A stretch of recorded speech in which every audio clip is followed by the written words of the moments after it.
الحمد لله نحمده ونستعينه ونستغفره ونعوذ بالله من الشيطان الرجيم. بسم الله الرحمن الرحيم.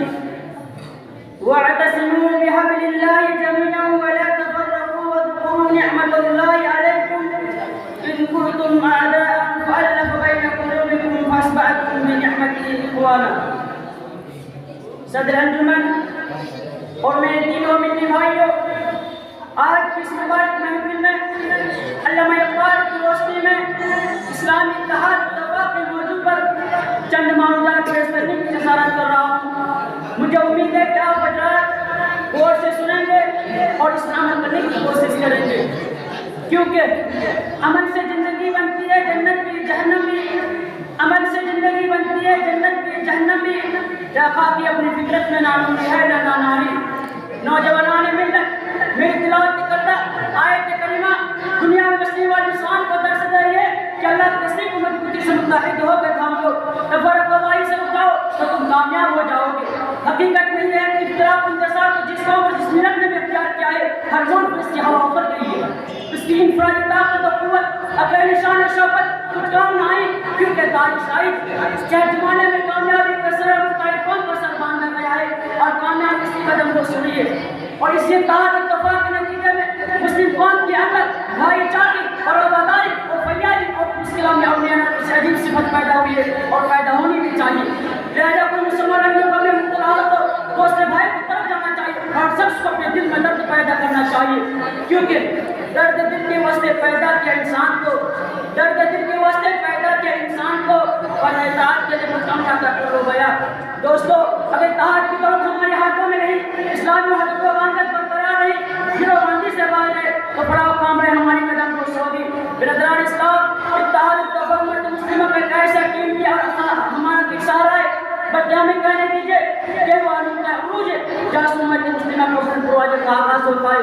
اور کبھی ہم نے سے سنا یا وہ اپنا ڈیرا ڈالتے اور اس کے لیے پہاڑوں اور سہارا کو مسلط کر لینا، ریگستان کے سیلوں کو چاک کر دینا، طوفان سمندر کو عبور کر لینا آسان ہی نہیں ہوتا، بلکہ خاتمے لائے جانے کے قابل بھی نہیں رہتا.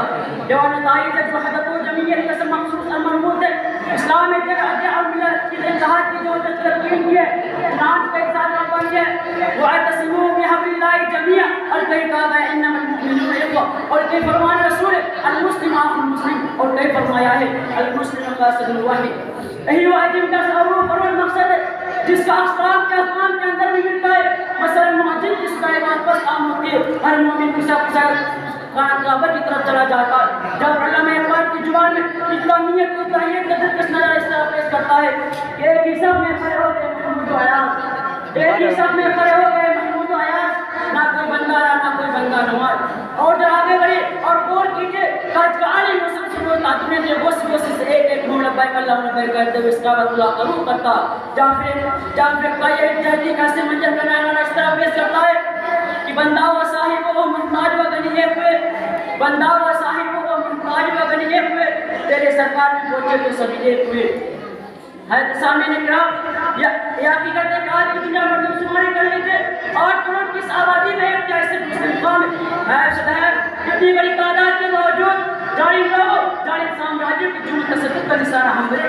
قرآن و حدیث کا چیلنج ہم سنیں، جناب محمد صلی اللہ علیہ وسلم کے پر پیغمبر کا سامنا ہم کریں. مساجد کی سہارت خام فروغ کے اعلان ہم برداشت کریں. سو یہ آئے کہ ہماری حالت چار کی اسی وجہ سے ہے کہ جس کی علامہ اقبال نے اشارہ کیا ہے. فرقہ بندی ہے کہیں اور کہیں جاتے ہیں، فرقہ بندی ہے کہیں اور کہیں جاتے ہیں. کیا زمانہ میں پڑھنے کی یہی بات ہے؟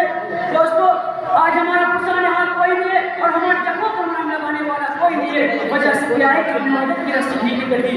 نتیجہ یہ ہوا کہ اقصاف و انتصار کے شکار ہوئے اور عجب نہیں کہ اگر یہ ہمارا ہارا تو یہ ہمارا مقدر بنتا رہ جائے گا.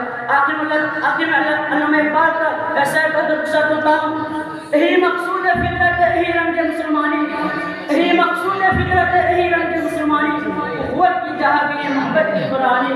بتانی رنگوں کو تو ملت میں گم ہو جا، بتانی رنگوں کو تو ملت میں گم ہو جا، نہ دورانی رہے باقی رہے رانی افغانی. آخر میں اللہ تعالیٰ سے دعا ہے کہ ہم تمام مسلمانوں کو اتحاد اتفاق کے ساتھ زندگی بسر کرنے کی توفیق عطا فرمائے. آمین. وآخر دعوانا